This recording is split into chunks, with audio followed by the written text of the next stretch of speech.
Hi there, I'm Megan, and this is my final reflective blog post for the IEC certificate. So I'm excited that the program is coming to an end.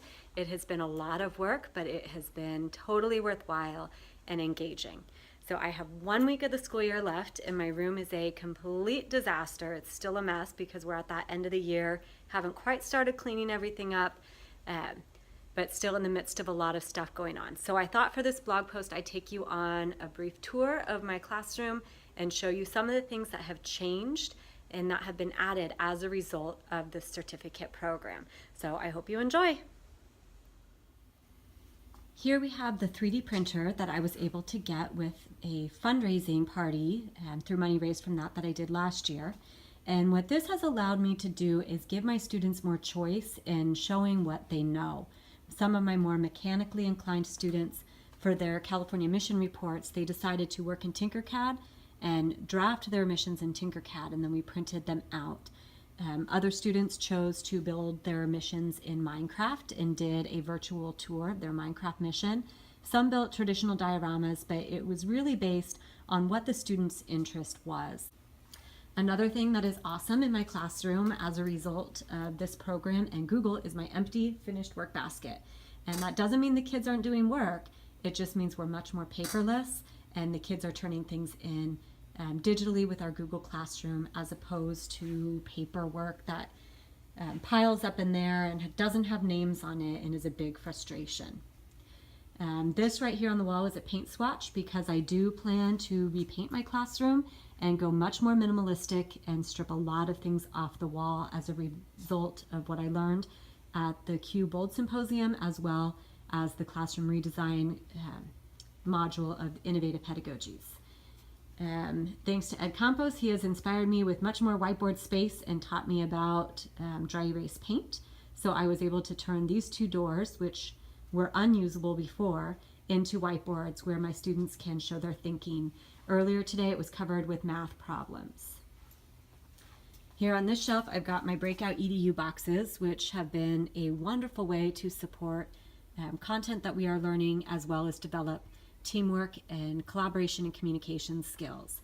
During the Innovative Pedagogies class I was able to design a Breakout EDU game as a culminating activity for our California Gold Rush unit in social studies.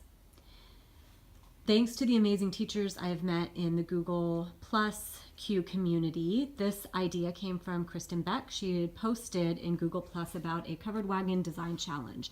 And I said, that sounds amazing. We are studying pioneers. What can you tell me about that? And she was so generous to share her lesson design and this idea that she had. So my students really enjoyed working together to complete that challenge and build those stable structures. More classroom redesign ideas, more flexible seating. I've gotten some yoga balls and some wobble stools to help students feel more comfortable while they are learning and to help some of those more active students get their energy out in a productive way.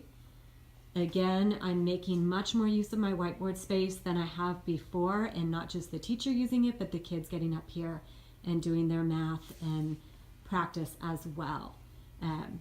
After the classroom redesign module, this whole space in my classroom was opened up with some rearranging, and it turns into a great recording studio. I've got the green screen in the corner. We can pull out this tripod, and the students have had a great time making videos to show what they know and reenact historical events or tell their stories. The big TV was a new addition this year along with an Apple TV, so I'm able to mirror my iPad and conduct a lot more of my instruction that way, as well as student presentations as well. I use Google, the students know how to use Google Cast for education on their Chromebooks, so whenever they're working on a Google product, they can cast it to my computer and we can display it up here on the big board, and they get control over the screen to teach each other. So thank you again to the Q community and the Q staff for this IEC program. It has been awesome. I have grown tremendously over the course of this year in many ways. I'm excited that this program finally got me to start my blog. I know it's very vulnerable to put your things out there and share, But I do believe that as teachers, we are better together, and it's important that we share what we have with others so that we can all keep learning and doing our best to serve students. So I will be recommending this program to any teacher looking for a challenge and a way to reinvent their learning space as well as their instruction and lesson design. So thanks for a great year.